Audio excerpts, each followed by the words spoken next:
एक छोटे से कस्बे में एक रिक्शा चालक रहता था। उसका नाम था नथु और उसकी पत्नी का नाम था माया। यह कहानी राजस्थान की है।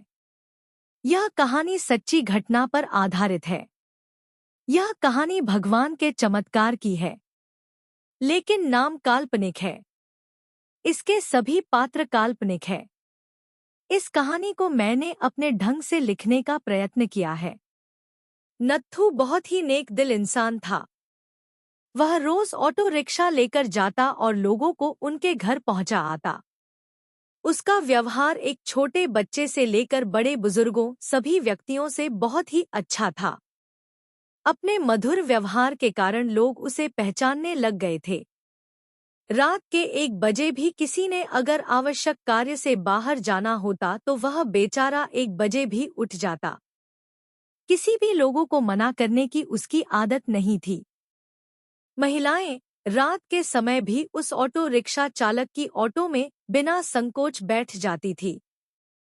वह था इतना नेक दिल इंसान, सभी गांव के लोग उसको बहुत ही प्यार करते थे। उसकी 3 बेटियां थीं, चांदनी, अंकिता और तनु। वह सभी पढ़ाई कर रही थी। एक बड़ी बेटी तो पढ़ाई कर चुकी थी। उसने अपनी बेटी को 12वीं कक्षा तक पढ़ा दिया था। बाकी दोनों बेटियां शिक्षा ग्रहण कर रही थी। उसने अपनी बड़ी बेटी की शादी तय कर दी थी। भगवान का दिया उसके पास गुजारे लायक काफी था। ऑटो रिक्शा चालक ने अपनी बेटी का विवाह एक अच्छे परिवार में तय कर दिया था। उसके ससुराल वालों ने शादी की तारीख निश्चित कर दी थी। ऑटो रिक्शा चालक ने रात दिन मेहनत करके अपनी बेटी की शादी के रुपए जुटाए थे। उसने अपनी बेटी के गहने, कपड़े और शादी का सारा सामान खरीद लिया था। वह अपनी बेटी की शादी का इंतजार कर रहा था। वह एक दिन भगवान के मंदिर में पूजा करने चला गया था। वह मंदिर में पूजा कर कहने लगा कि हे भगवान, मेरी बेटी की शादी जल्दी ही होने जा रही है। अपनी बेटी की शादी का सामान खरीदने में मुझे कभी कोई कमी नहीं आई। आपकी दया से सब कुछ ठीक चल रहा है। सारा सामान भी आ गया है। खाने पीने का सारा सामान भी आ चुका है। शादी के 2-3 दिन रह गए थे। अपनी बेटी के पास जाकर बोला, मेरे पास देने के लिए ज्यादा तो कुछ नहीं, मैंने तुम्हारे लिए थोड़े से गहनों भी बनवा दिए हैं। तुम्हारी दोनों बहनों के हाथ भी पीले करने हैं।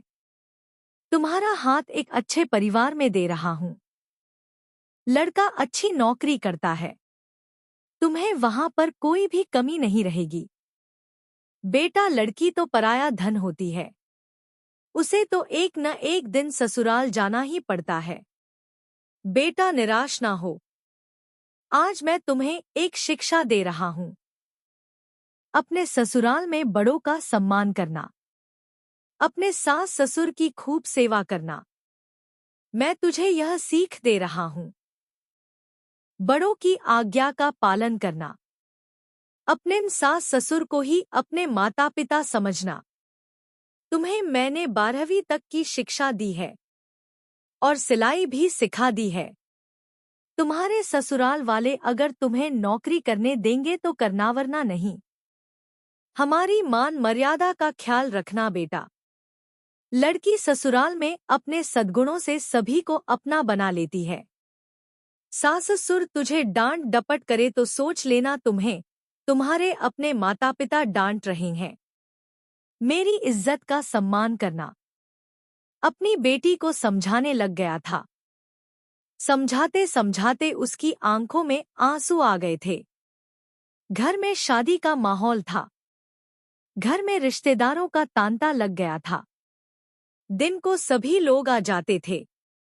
किसी को क्या पता था कि होनी तो कोई और ही खेल खेल रही थी। शायद वह उसकी परीक्षा ले रही थी। शादी के केवल 3 दिन बचे थे। रात को ऑटो रिक्शा चालक के घर में भयंकर आग लग गई। सभी लोग सो रहे थे। रात को उनका सारा घर आग की लपटों की चपेट में था। उनकी घर की छोटी बेटी अंकिता पानी पीने के लिए उठी।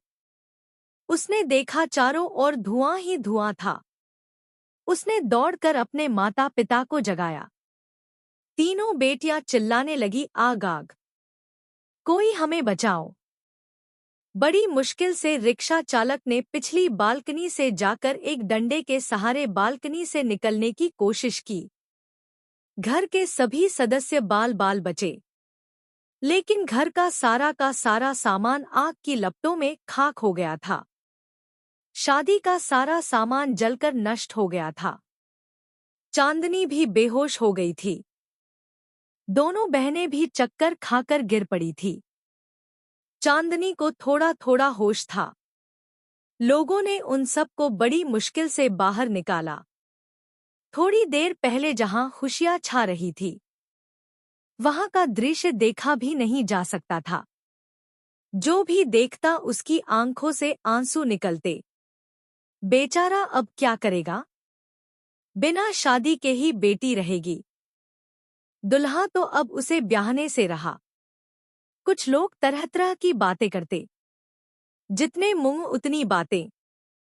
चांदनी दौड़ी दौड़ी अपने पिता के पास जाकर बोली, पापा आप निराश न हो। आपने इतनी मेहनत से मेरी शादी के लिए रुपया जोड़ा था। पापा आप जरा भी चिंता मत करो। मेरी किस्मत में यही लिखा था। आप निराश न हो। मुश्किल की इस घड़ी में हमें कमजोर नहीं पड़ना है। मैं आपका बेटा नहीं हूं तो क्या हुआ? आपने बेटों की तरह हमारी परवरिश में कोई कमी नहीं रखी। हम तीनों बहनों को वह सब कुछ दिया जो आपसे बन पड़ा। तब तक दोनों बहनें अंकिता और तनु भी उठ गई थी। वह भी अपने पापा के पास जाकर खड़ी हो गई। पापा हम सब आपकी ताकत हैं। हम तीनों आपकी बेटियां नहीं बेटे हैं। आज से हम भी आपके साथ कमाएंगे। चांदनी बोली, पापा अगर वह लड़का जिसे आपने मुझे शादी के लिए चुना है मुझसे सच्ची मोहब्बत करता होगा तो यह सब देखकर भी शादी के लिए इनकार नहीं करेगा। मैं भी उससे खुशी खुशी स्वीकार करूंगी। आप जरा भी चिंता मत करो। उन तीनों ने मिलकर अपने पापा को उठाया। मोहल्ले के सारे लोग इकट्ठा हो गए थे। सब आपस में कह रहे थे कि ससुराल वालों को वह क्या कहेगा। जो भी आता शोक व्यक्त करके चला जाता। नथु के घर के पास लोगों का तांता लग गया था। सभी कहने लगे कि तुम तो नेकी करके कमाते थे। नथु बोला, शायद भगवान की भी यही मर्जी होगी। उसकी पत्नी माया आकर बोली कि बड़े भगवान का नाम लेते फिरते हो, यह सब कुछ दिया आपके भगवान ने? भगवान का नाम लेकर भी आपके भगवान ने आपको यह सीला दिया। इस घर में भगवान का नाम कभी मत लेना। वह बोला, भाग्यवान यह तो नीति का खेल है। भगवान को क्यों कोसती हो? तीनों बेटियों ने बड़ी मुश्किल से अपनी मां को संभाला। किसी ने प्रेस में खबर कर दी। अगले दिन समाचार पत्र में आ गया कि नथुराम का घर जलकर स्वाहा हो गया। दूसरे दिन जब लोगों ने देखा ऑटो रिक्शा चालक नथु का घर आग की लपटों में जलकर पल भर में नष्ट हो गया था। उसकी बेटी की शादी को कुछ ही दिन रह गए थे। बेचारा अपनी बेटी की शादी कैसे करेगा? जिस किसी ने भी सुना वह आए बिना ना रह सके।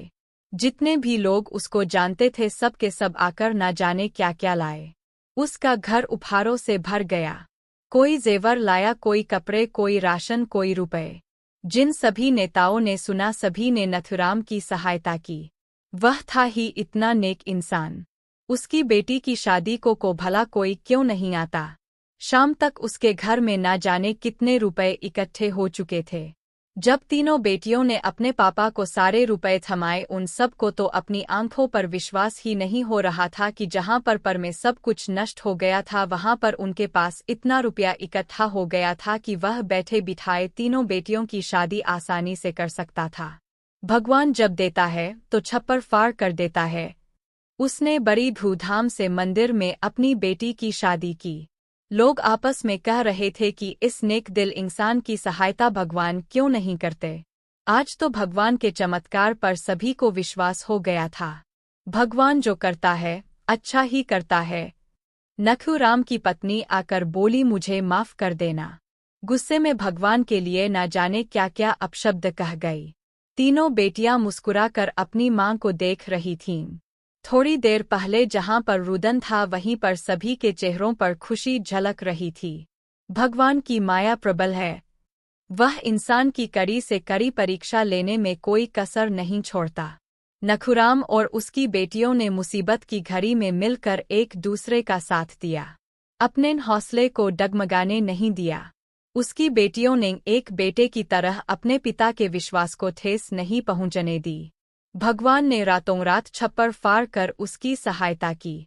वह बोला, इतने रुपए इकट्ठे हो गए हैं जिससे मैं तुम तीनों की शादी भी आसानी से कर सकता हूँ।